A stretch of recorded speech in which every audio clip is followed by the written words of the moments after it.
Good evening, everyone.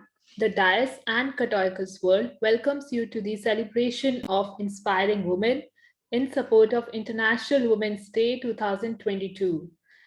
I am Mani Nagpal, the Research Associate at the Dais, and will be moderating for the launch.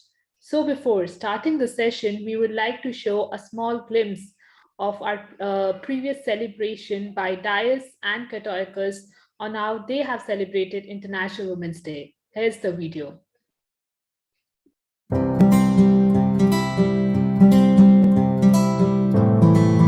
I'm Vika. I'm 16 years old and I run a nonprofit called Ladyship, which is committed to gender equality in leadership positions.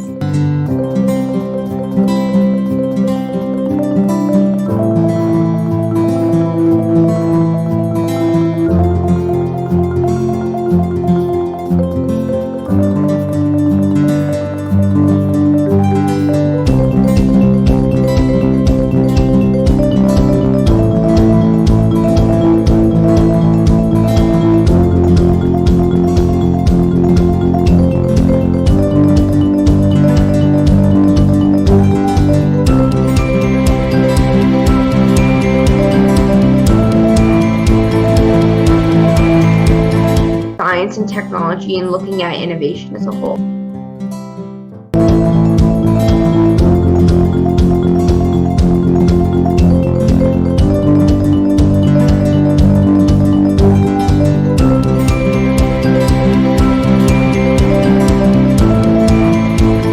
Wow, that is amazing. I have chill bumps. You and what you're doing, and I want to just pledge my support however I can.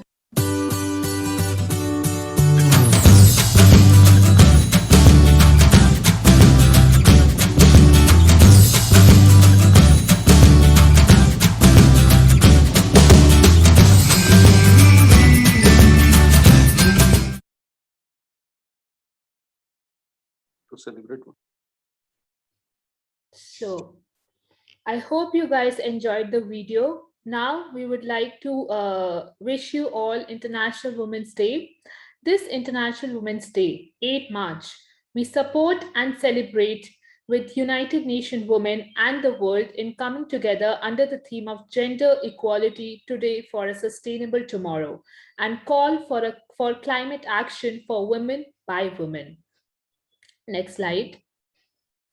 As you can see, according to the Global Gender Gap Report of 2021, produced by the World Economic Forum, on its current trajectory, it will now take around 135 years to close the gender gap worldwide.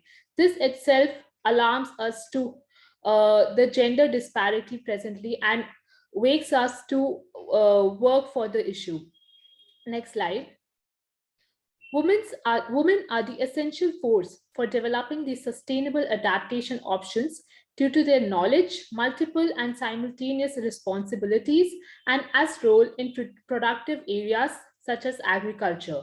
However, women and girls experience the greatest impact of the climate crisis as it amplifies existing gender inequalities and put women's life and livelihoods at risk. Across the world, women depend more on yet have less access to food, water, and fuel. According to United Nations Women, 1.3 billion people living in poverty are women, and in urban areas, around 40% of poorest households are led by women. Moreover, women predominate majority of food production, but own only less than 10% of the land. As women and girls bear the burden of climate impacts, they are also essential to leading and driving change in the climate adaptation, mitigation, and solutions. Without the conclusion of half of the world's population, it is unlikely that solutions for a sustainable planet and a gender equal world tomorrow will be realized. Moving to the next slide, I would like to introduce our partners, the Dais and Katoikos.world for today's event. The Dais is a Delhi-based organization working with the vision to empower people towards a better life and leaving no one behind. primarily focusing on environmental preservation, ensuring equality for all, improved education for children and youth, and towards a peaceful and prosperous world. Katoikos.world is a publication with the vision of being accessible to every citizen of the world, irrespective of their gender, language, religion, or cultural tradition they may follow. The publication aims to be a source of authentic opinion and news, debunking the increasingly frequent fake news. Lastly, both the organizations are greatly inspired by the shared interest for peace, human dignity, and well-being for all. Now, let me introduce you guys to our panelists, to all of you. Next slide. We have Mr. Peter Kakowska, based in Berlin. He is the founder and creator of the initiative Inspiring Women. He is also the vice president of strategic alliances. Mr. Peter has worked at United Nations as the strategic implementation and international negotiation expert and he is a strong supporter of diversity and inclusion in the society. Moving on to our next panelist, we have Maro Manziara from Greece. Maro is the program director of this initiative, Inspiring Women, and worked as the editor for Katoikos. She is an expert in climate change and migration. We would welcome Ms. Maro to speak a bit about the initiative.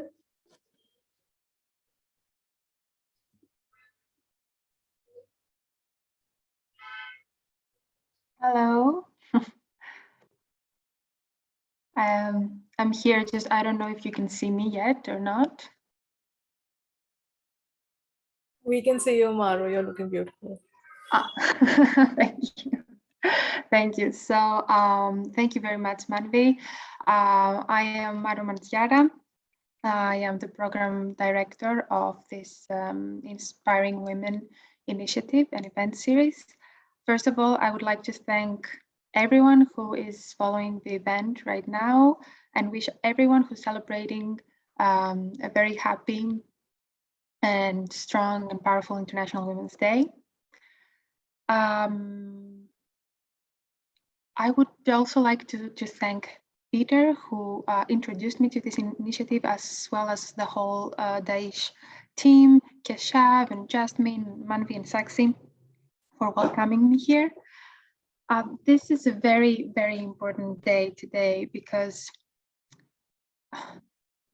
women's rights are human rights. We all know that, but it is true that they are not respected in the way they should. Every day we are hearing about incidents of gender-based violence, of femicides, of unequal pay, anything that comes to your mind when we talk about gender equality. And through this series and through this international audience that is now following the events and hopefully will follow the subsequent events who are going to be thematic. And Manvi will talk about that in more detail later, along with Sakshi. We are hoping to celebrate women all over the world, celebrate their stories. Each story is a unique one. Each story can be inspiring. We don't have to be the president of a country or hold very high level positions in order to be inspiring. One of the objectives of this event series is to celebrate the small victories as we would the big ones, because each step forward, it is a step forward. It is what it is. And as Manvi said, according to current performance, we are going to achieve equality, if we do, in about 135 years, and this is unacceptable.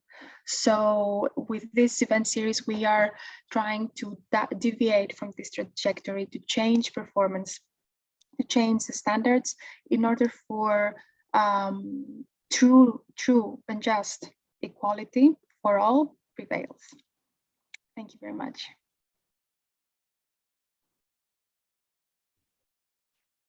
Thank you so much, Maro. It was really wonderful. It was really amazing listening from you. Now we also have Mr. Keshav, the founder of the Dais, who would also we would welcome Mr. Keshav to talk about to give us some inspiration on Women's Day. uh, Thank you, Maro. Thank you, Manvi and Maro for your remarks and all your actually contribution in shaping this program. So we are all so grateful to you while I speak.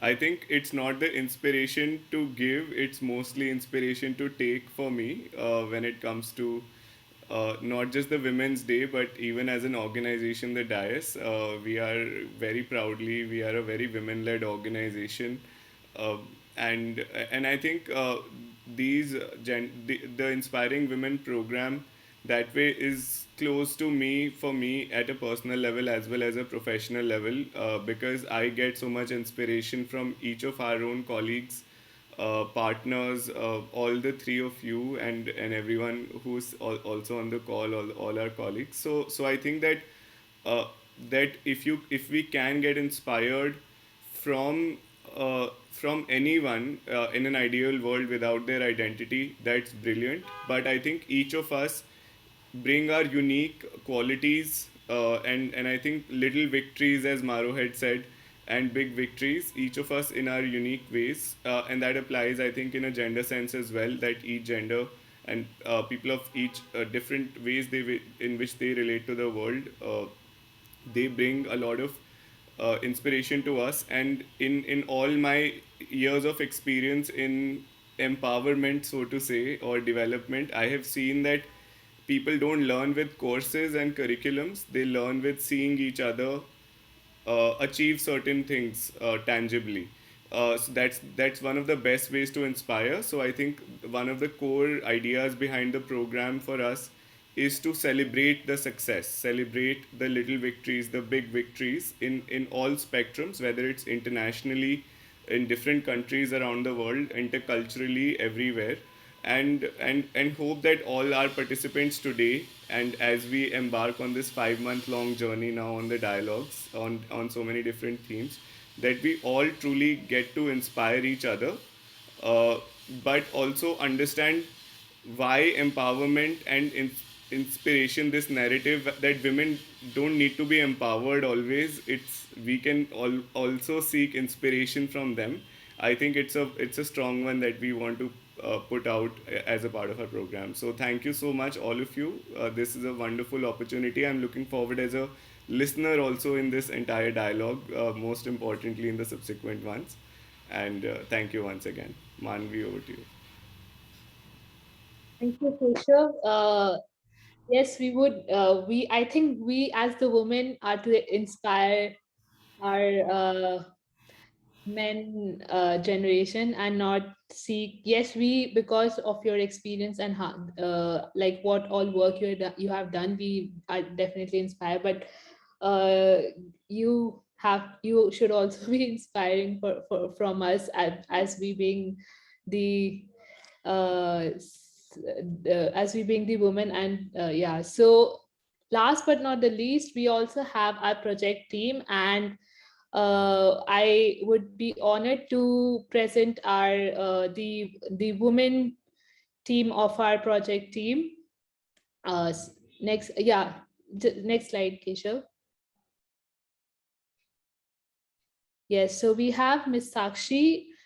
She's the third panelist, and also she's also the part of the project team. And Miss Sakshi, she's my fellow colleague. She's also from the Dais. She's a research associate at the Dais, as well as she currently she's pursuing her bachelor's in policy studies from Ritsumeikan University, Osaka, and she lives in Osaka, Japan. So yeah, next, moving to next slide. Yes, so moving on to the aim of this event. In alignment with the SDG 5, achieving gender equality and empowering all women and girls, The initiative aims to give prominence to women that are inspiring in their own way and to learn about their challenges and barriers paving their way to now being the inspiring woman. Our overachiever goal is to facilitate capacity building for gender participation, decision making, power, and action for all. Next slide.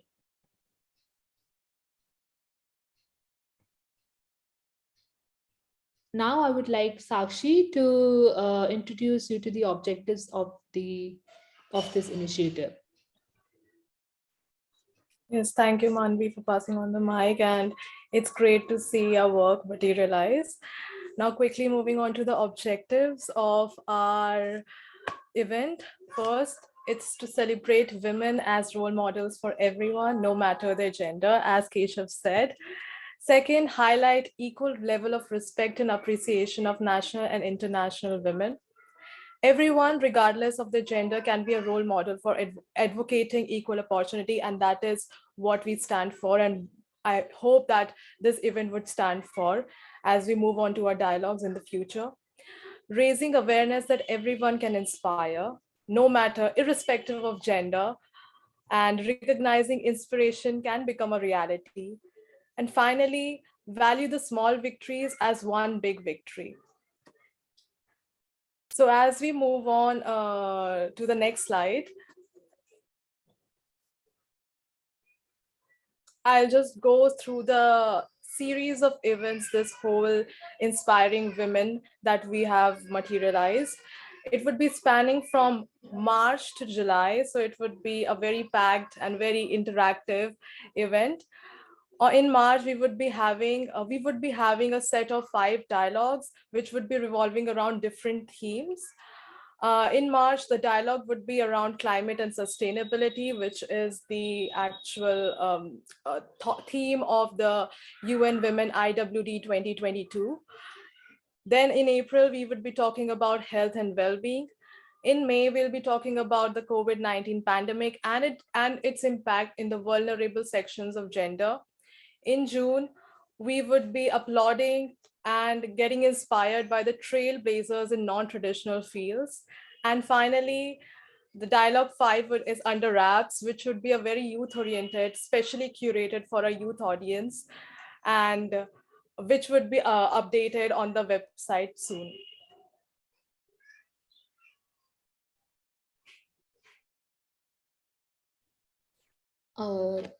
So now we have a small Q&A session, the panel discussion, and we would like to. I would like to welcome Maro and Sakshi, and Maro and Sakshi are panelists for the discussion.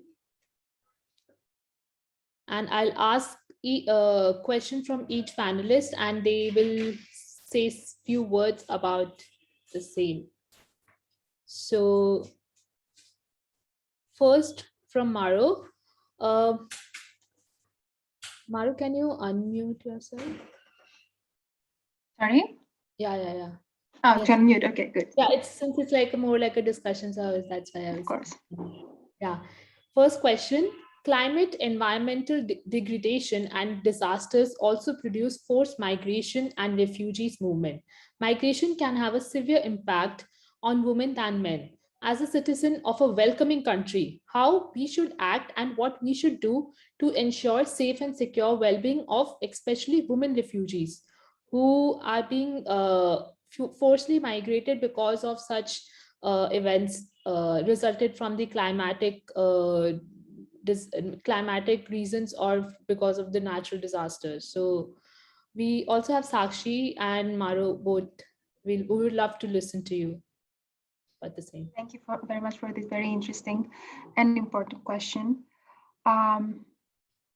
First of all, I would like to highlight the fact that it should be the government, it should be the states, it should be the state structures that first and foremost support these populations, not only female migrants and refugees and asylum seekers, but in general, displaced populations.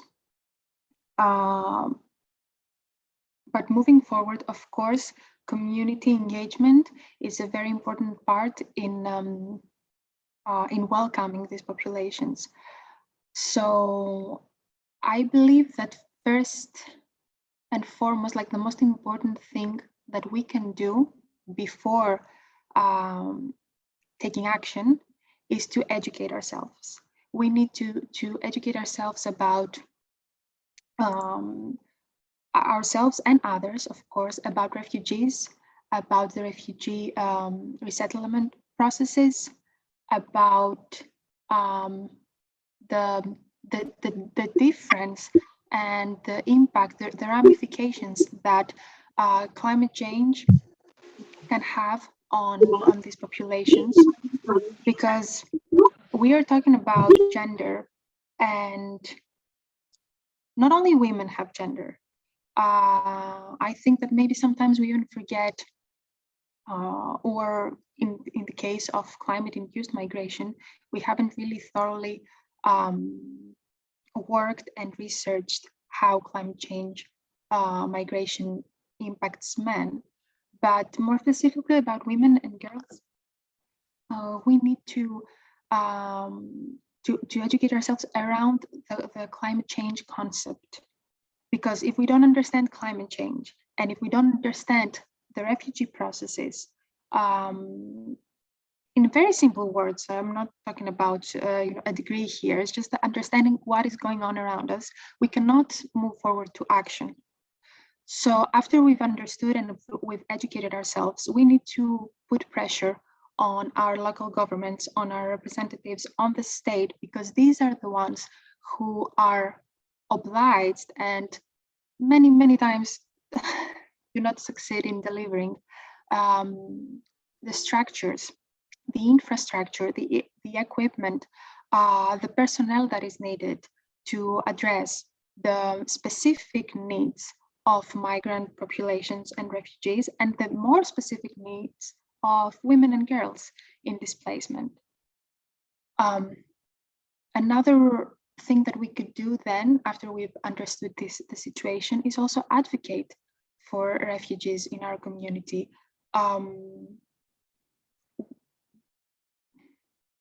In general, migrant populations and people seeking sanctuary, what they need at the moment where maybe, I don't know, their application, their asylum application is being considered, what they need is support from the community. They not only have left their country of origin, not only maybe they have seen their livelihoods being destroyed, maybe they have lost people due to extreme natural disasters, but they have arrived through who knows what experiences to the host country, where it is probably a long way from home. There is the language that they don't understand, even the body language that might be different, and maybe on occasion it could be even considered as a threat. So we need to welcome them through very, I would say, simple actions. For example, there is a movement that has been going on for many years called the Refugee Week. Some of you might know it. It is very popular in the UK, also in Australia, and in countries around Europe. And for the first time, I'm happy to announce that it is going to also take place in Greece. And I'm going to be a part of it. And one of the things we want to, organize events and workshops and celebrate International Refugee Day on the 20th of June, but through a series of events and workshops throughout the whole week, that week in June. And one of the things that we are promoting is called, little actions, stuff that people can do to celebrate the vibrant migrant and refugee communities that we have in our country. And I think that in any country, we don't recognize enough their contribution, the migrant population contribution to our country, in terms of financial aspects, cultural aspects, social aspects. We don't recognize that enough. So look for what is going on in your country or in your city or village. Gather a small group of people and start organizing like I don't know, a feast with local music, local meaning of the country of origin of the refugee populations that your community is hosting. And with local cuisine, create this intercultural dialogue that many times when we follow the news on the TV and just hear what is happening from other people, from, I don't know, government representatives, we alienate ourselves. We don't understand what is going on. It is when people and communities come together that we can create this support system to advance as a society as a whole, I would say. That's it for me for now. I don't know if Sakshi would like to add anything. I think you beautifully answered that question. And I think, of course, you're the researcher and you have a way better knowledge than I have. But I would, of course, say that the fact that you said that to have empathy and to educate yourself is very powerful. And I believe that there's this, when you say refugee, there's this unsaid subordinate status tagged with the asylum seekers or with refugees. And that is a reason there's an increased intolerance against that. And when we're talking about now today's Women's Day, so this tag as a refugee is like this vulnerable state is multiplied when you add non-binary, women, or trans to that. So I think honestly we need to really unlearn what we have been taught in our history and educate ourselves and learn about inclusivity. And the fact that you said that we need to, by educating and re-educating ourselves, let's say re-educating ourselves, we can then pressurize our government, local governments, and then finally take that up to the national government and push them to sign the Refugee Convention. There are just, I believe, 143 countries that have ratified Refugee Convention. And I think that is a very important part to ratify that, because that gives the refugees a security bubble they really need. They have lost everything. So I think, I would like to say that really re-educating ourselves is very powerful. Yeah, thank you for your answer, Mara. I totally agree with you. Thank you. If I may add to that, first of all, because we talked about climate migration and displacement, we need to, it's not only women, migrants, and refugees in general that are being most impacted by by migration. But when we talk about climate change, even there, like there is specific, bigger and more negative, obviously, impact on women and girls. Because, for example, there are countries that do not allow women to own assets. So that means that women rely on natural resources. When climate change basically destroys the natural ecosystem and thus the livelihoods of these women, they become even more vulnerable. Or, for example, I mean, this is true to any, I think, refugee wave, but also women are more likely to become victims of human trafficking. So we really need to realize how important it is to distinguish the needs of female and, of course, a non-binary or people pertaining to the LGBTQI+ community when we talk about their well-being. And lastly, because you mentioned the Geneva Convention, when we talk about climate-induced displacement, okay, first of all, the bigger numbers we see is in internally displaced people. So people that have been forced to leave their city, their location, but they have moved inside the same country. Of course, we see that more and more the climate-induced displacement moves across borders. But the problem there is that the Geneva Convention doesn't cover climate refugees.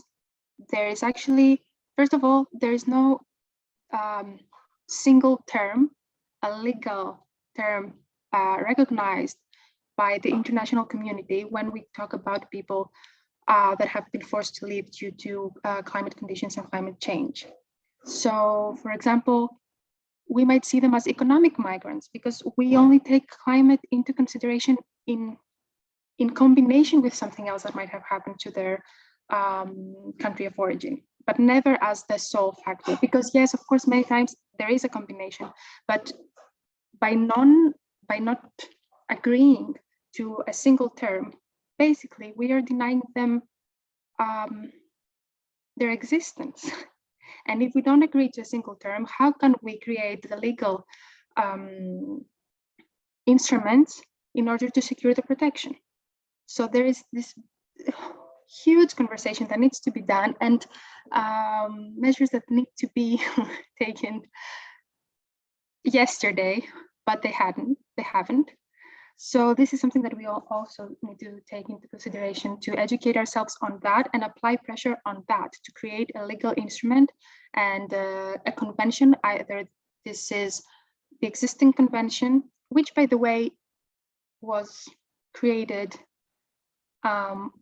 almost 70 years ago, when climate change wasn't even on anyone's radar. So how can we be sure, and how can we protect this new concept of people, let's say, using an instrument that didn't even foresee this kind of threat again, let's say. Oh, that's it. Sorry if I took too long, but I really wanted to mention this. Thank you so much, Maru. I completely agree with what you said, and as well as Sakshi, that it's from my the government, the state has their own policies. They must have made to like implement for the climate refugees, but no one really know how a citizen should act, as in when refugees come to their country. Because if, like, for example, I was asking my mother yesterday, not as in like the climate refugees, but refugees in India in general, like how do you, like, what kind of an idea you have about the Afghani refugees who are here in India? And she kind of have how to say, like, a negative opinion about them, because she says that this might disrupt the national safety of India, like safety of India. And she really is not like welcoming the refugees. She didn't welcome the refugees from Afghanistan. So, like my mom, there must be so many people who are not aware about the situation, the refugee crisis. And it's very important, not just for the government, but as a citizen, to be aware about it and to know what and how they need to act when it comes to climate refugees as well. So educating them and welcoming them, providing language support, all these are very important. And that has to be done both by the government, in with the association of government, the NGOs, and the citizens of the host country. Yeah. Absolutely. And here we also might need to mention double standards when it comes to migrant populations, because yes, as we unfortunately see the war in Ukraine unfold. Yes. And here I would just like to mention very shortly that I am really hoping that the situation de-escalates very, very soon. Because even though we're not, I'm in Greece right now, and we don't share any borders with Ukraine. They're much more into the north than we are, but we follow the developments and everybody's on edge, basically. And I just would like to share my support to both the Ukrainian and Russian peoples, because it is not the actual population in Russia that is instigating this war, but rather a very, in my opinion, it is the government itself. And we have seen in the news how the people in Russia object this intervention. But in any case, what I wanted to say about double standards is that, for example, here in Greece, of course, we have received huge waves from Syria and Afghanistan, Iraq, and we serve as the first point of entry to the European Union, which means that according to the Dublin regulation, we must process their application because we are the first point of entry. Us, along with Italy, Spain, Malta, Cyprus, there is the burden is not equally distributed between EU countries.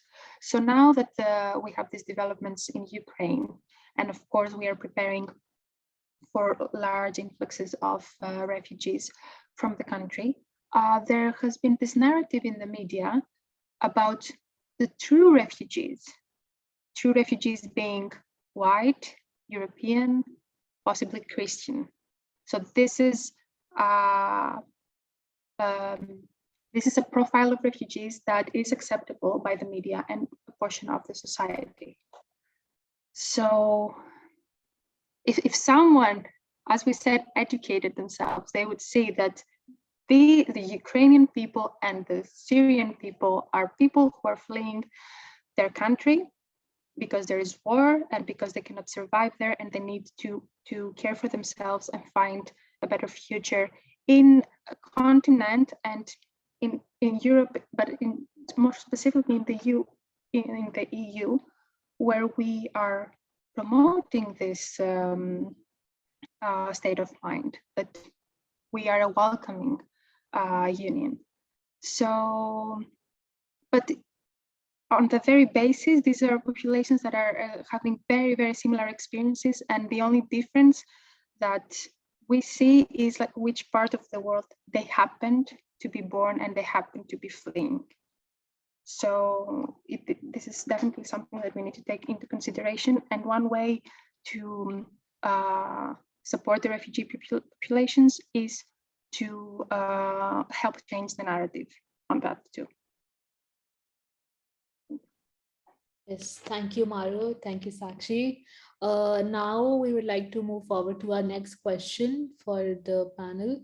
As we discussed earlier, women and girls can be the agents to lead and drive the change in climate adaptations and proposing solutions as they are they know the traditional and non-traditional practices. So, however, still women participation in the process of policy implementation is very low. When I say policy implementation, as in for the policy making and policy implementation for the climate change.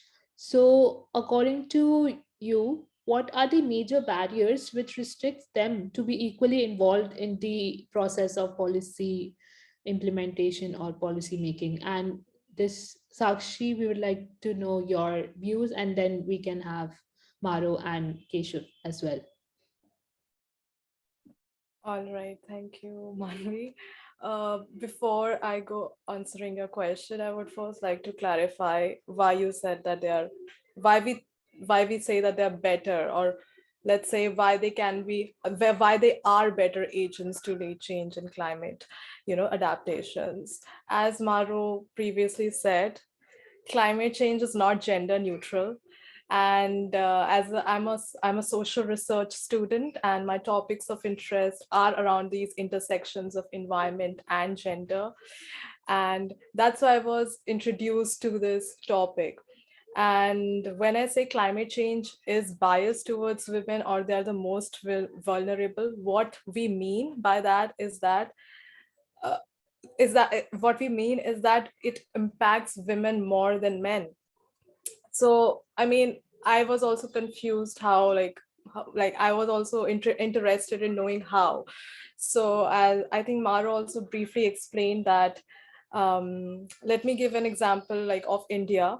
So it's a developing country, and in the developing world, like when we talk about developing world like India, they are mostly agrarian societies, and mostly our GDP is based on that agrarian. It's strongly based on agrarian. It's an agrarian economy, and women represent about 43% of the agricultural workforce.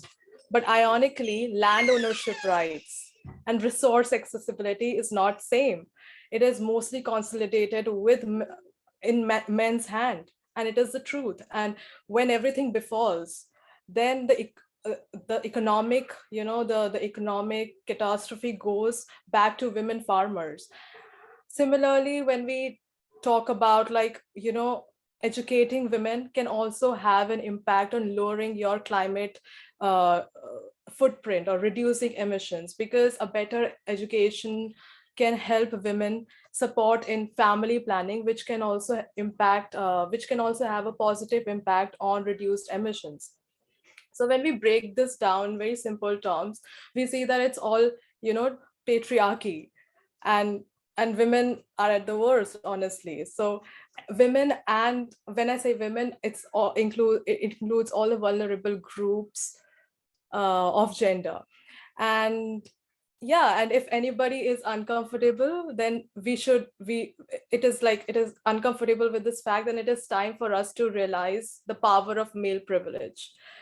And yeah, and what are the restrictions? Well, I don't think we should problematize women here.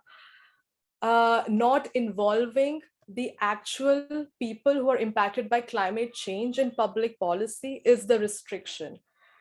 So what I mean is that who are impacted by climate change? It is the women, it is the indigenous people, let's say, and it's the indigenous women. And not involving them in public policy is the biggest restriction, according to me. And yeah, that's what I want to say, that there are women, better indigenous women, who have been flag bearers of environmental activism. When we talk about Chipko movement in India, when we talk about protest against nuclear power plants in Germany, or Greenbelt movement in Kenya, they're all led by indigenous women. But what is their representation in public policy? It's negligible. So that is the biggest restriction why we are not able to overcome that, this climate catastrophe. Yeah. And I would like to introduce Maro and Keshav to add on to that.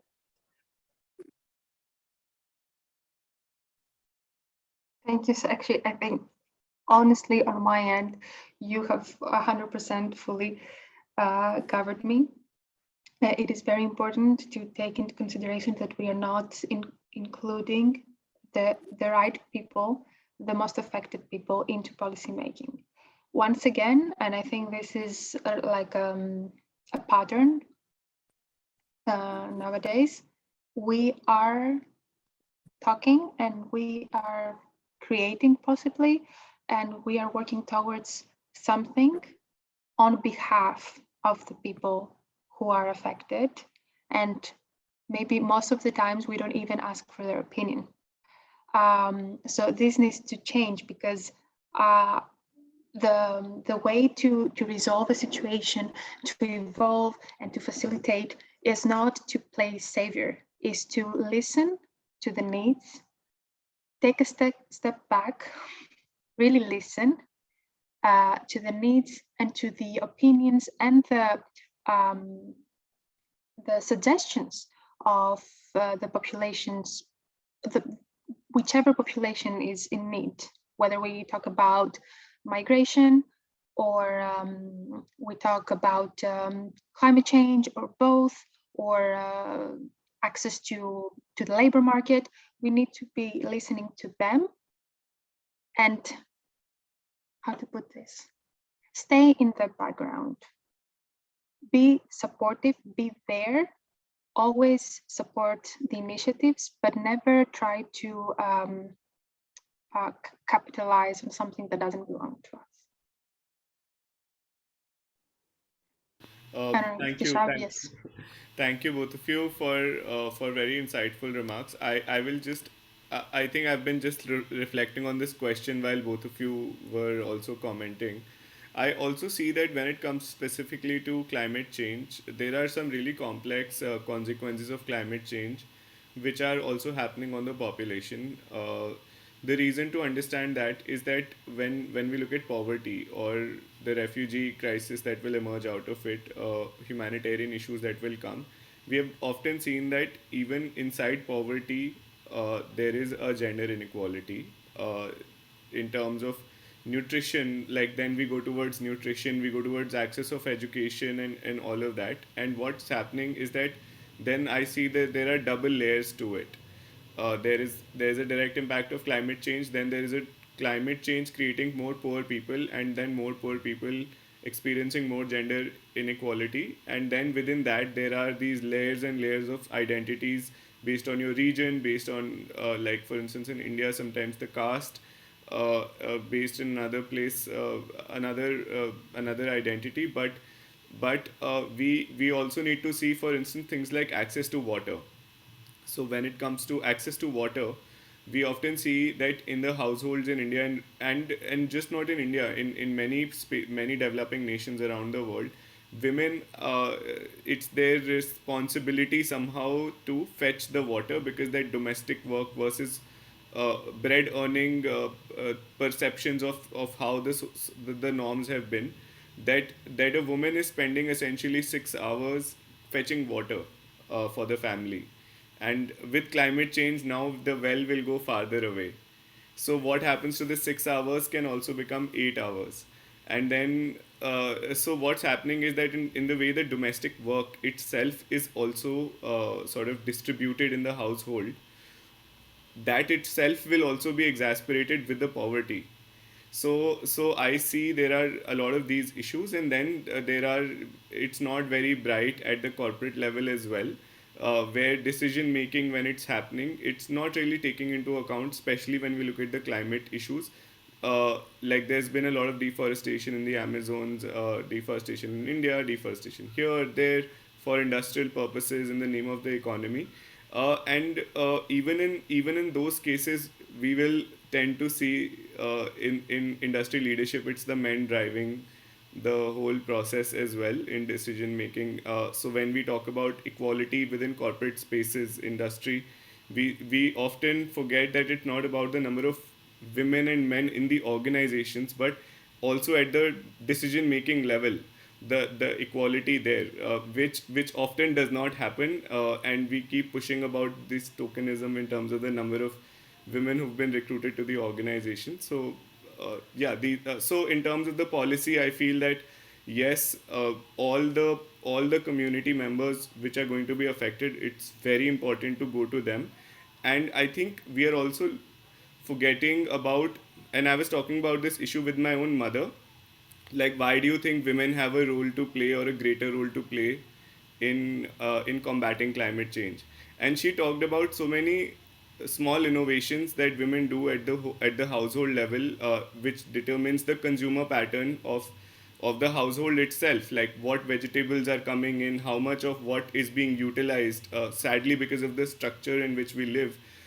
So if a sensitized woman is doing all of that, it is tangibly, I feel, having a big impact on the larger consumer choices also that we make in our day-to-day sort of arena, which is also a big part of the climate change discussion. So I will just stop at that, and Maro, over to you.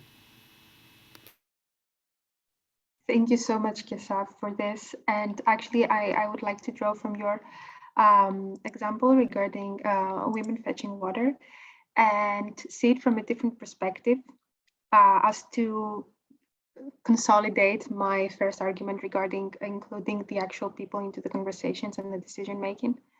Because, and I apologize because at the moment I don't remember in which country that happened, but there was this case when I think it was an African country where women would go and walk hours to fetch water and return back to their homes. And an association took the initiative to create a plan and establish an irrigation system, which you'd think a great idea and very helpful for the whole community. But what happened was that the mental health of these women deteriorated because going, I don't know where, to fetch the water and coming back, all of them together, was their way of socializing, was their way of possibly escaping from a situation at home. So the association, although with good intentions, took that away from them and possibly created an even bigger problem when it comes to their mental health or even their physical health, if we're talking about domestic violence. So I think this is a very tangible example of listening, taking a step back, and actually creating what the community and what the specific, let's say, vulnerable populations need. And because you mentioned your mother, saying that this is the International Women's Day, and we, for the audience, because I don't know if we explicitly said that, we have been focusing on climate change. Like the discussion has been focusing there because this falls under the theme, this year's themes for that UN Women has established for the International Day today. And I would like just to make a small remark about the mothers in general, since we're talking about women, how for most of us, we're not talking about specific cases or abusive cases, but for most of us, our mothers serve as our very best role model, not only for girls, for boys as well. So living in a world where our first model is probably, I'm sorry, I see in the chat that maybe there's some issue with voices. Okay, yes, thank you, Kisha, for taking care of this. So living in a world that where women are most of the time in the second place, let's say, when our role model, the first role model we've had, and the first nurturing feeling and loving feeling we've had was from a woman, is a paradox that I think will never be explained. So I will also like to say thank you to all the moms that have been and continue to inspire us today. I just want to add one thing about whatever I had mentioned previously. You know, often when we are talking about women being affected more than men, there's some sort of a natural presumption that this is something that men are doing deliberately, or in some way to make them the villains of the whole story. But I think it's important for me to emphasize, like, at least as per as my own position here, that it is not, this is that focusing on the needs of women or the phenomenons or the issues that they are facing is not naturally amounting to blaming men or non-women for it in some way. It is the world where we, in this 21st century, where we are, and again, there are men who are also persecuted, all of that, like there is no doubt that poor men will also bear the brunt of climate change.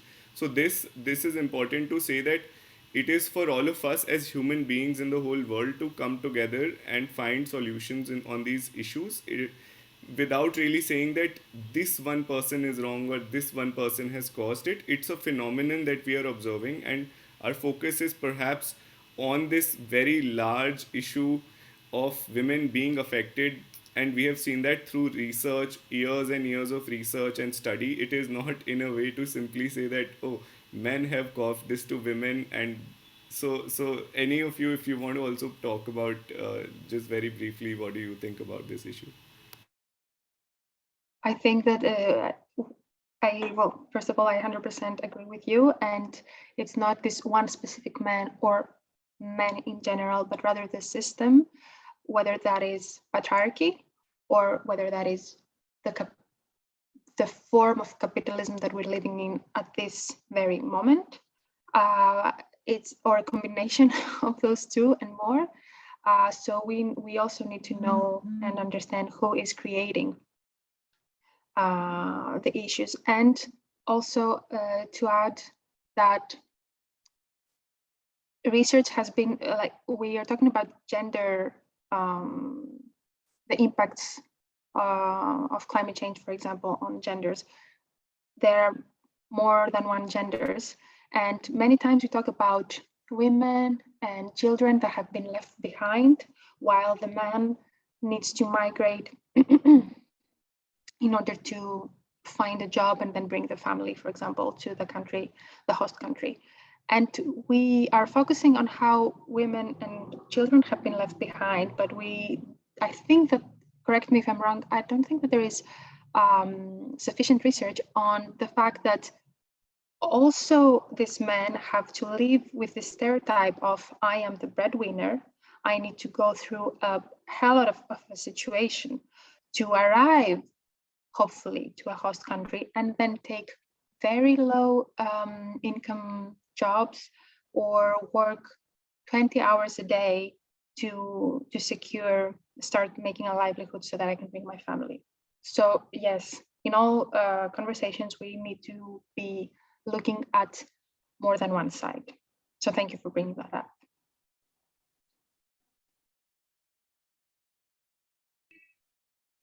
Thank you, Maro, Keshav, and Sakshi.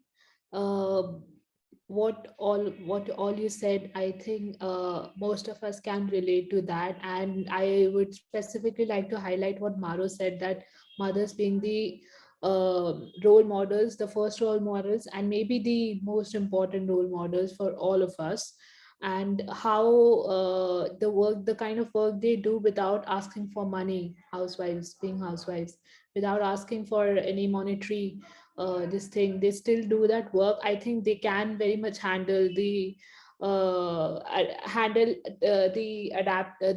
the policies to adapt the climatic changes. Since we are running out of time, let's just first thing that comes to your mind when I ask the last question for the panel discussion. Uh, the pandemic has raised new barriers to inclusive societies, and indeed, women have been impacted more severely than men. In your opinion, what gender sensitive recovery strategy are critical in making up the ground lost during pandemic and to prevent the long-term impact of the same? By ground loss, I mainly mean there has been research done as well, but during the pandemic, the women employees had lost more job. The chances of losing job for women was more than the men, and it was there. And also, not only that, but there was a rise in the domestic violence as well, because of the lockdown. So what kind of recovery strategies would you like to suggest when it comes to preventing the long-term impact of the uh, impacts of the COVID on women? Just maybe one-liner, two-liner answers to that. Sakshi, Maro, Keshav sir. Yes.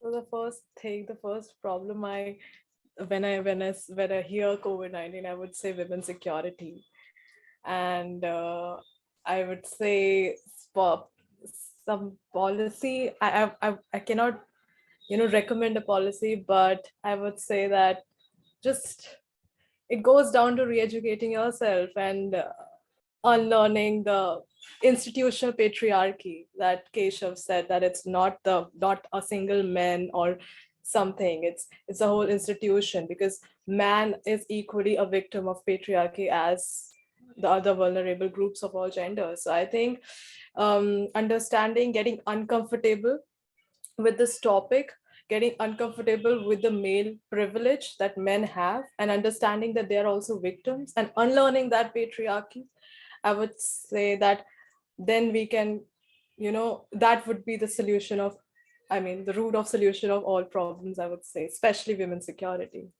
Yeah.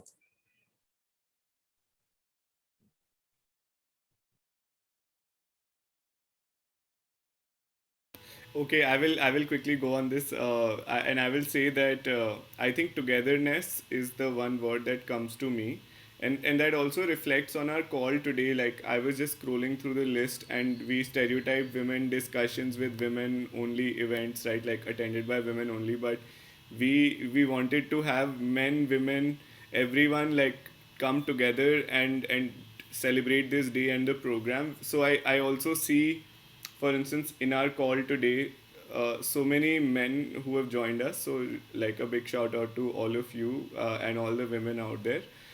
So, I think policies and narratives which can bring people together rather than sort of also while looking at their specific needs and their unique experiences is should be the intent and the sort of emotional motivation behind the policy. I feel if we begin with that and a basic compassion for humanity, even His Holiness Dalai Lama said that his first teacher is his mother, right? At some point, he had also said this with Desmond Tutu. So so I feel that if that is the focus of our policy, at least as one of our core objectives to achieve in its intent, so I feel that that is very crucial, not just for current challenges, even for things that we don't know about, the challenges which will come in the future. As we know, we didn't know COVID will come to us like 3 years ago, and it's a new challenge which has changed our entire world. So I'm sure there are going to be Ukrainian intervention, this whole issue, invasion of Ukraine, for instance. They will have massive repercussions on this, and utilitarian theory can kill half of the population when we just simply say that what is best for the larger number, even moving ahead. So I think that again, re-emphasizing leaving no one behind, but in a more holistic way rather than just the phrase. Thank you.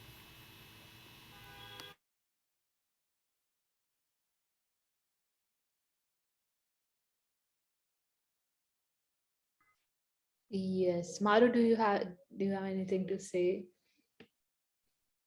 Sakshi and Keshav really, I think they said it all, because also commenting on specific policies, maybe it's not our area of expertise, but commenting on what should be, what should serve as the basis of the policies, it should be togetherness, for sure. Okay. I completely agree, and I think our audiences must also agree with what you guys said.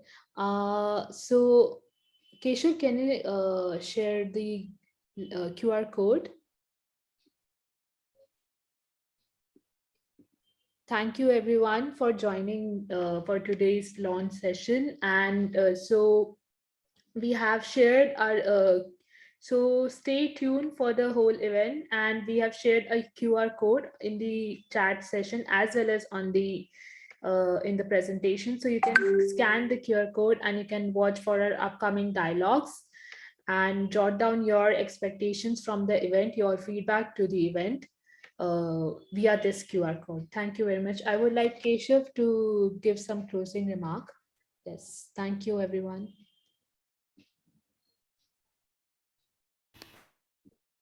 Firstly, thank you so much, Manvi, for this wonderful moderation today of the event.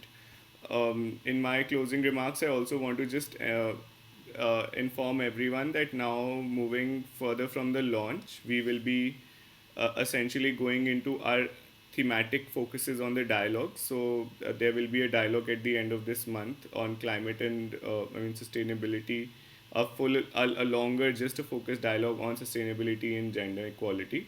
And similarly, every month we will be having one dialogue each. We have also created a thread on our website where everyone can also share their remarks, their reflections, because we don't want this to be just an interaction during the Zoom calls. We want this to be a long-term dialogue between all of us. So that's one thing, and the videos again will be are already available on our Facebook page, but they will also be uploaded on the YouTube channel of the Dais. So you can also catch this discussion, share it with your other colleagues, and we will be and we'll be very happy to collaborate with all of you in the coming days. If you have any suggestions on the themes, please get in touch with us. And we have also created a program page on our website, which all of it we will also email you after the dialogue, maybe by tomorrow. So, in terms of some substantive remarks, I feel that above everything else, this is also a celebration today for celebrating inspiring women, just putting that focus back. And I think what we expect from the program is to really learn from women around the world in the next 5 months.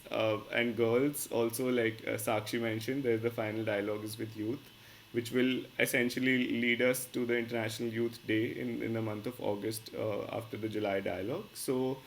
Uh, so I hope that this movement of Women's Day is every day for all of us in the coming time, and that it's constructive for all of us because there is a lot to gain as a society when we are a more equal society, not just from a gender perspective but from as many perspectives as we can aspire to do in our midst. And I think more importantly, it helps us also be better human beings each day.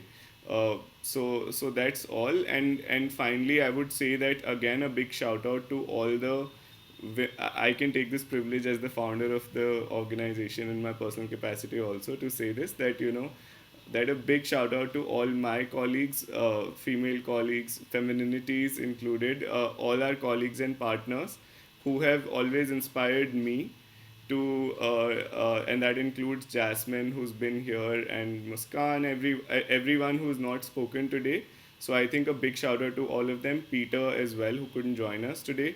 And this essentially shows this power of togetherness, that such a big program can be planned with the cooperation of all our teams. So a big shout out to all of you, and I think that's the real International Women's Day victory for us, that all of us are still together in this journey.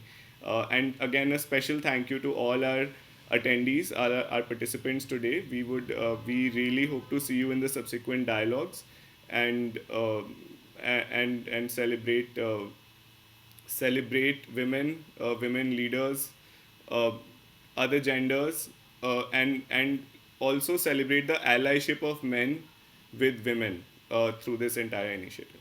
So thank you once again, and signing off on behalf of our team. Thank you.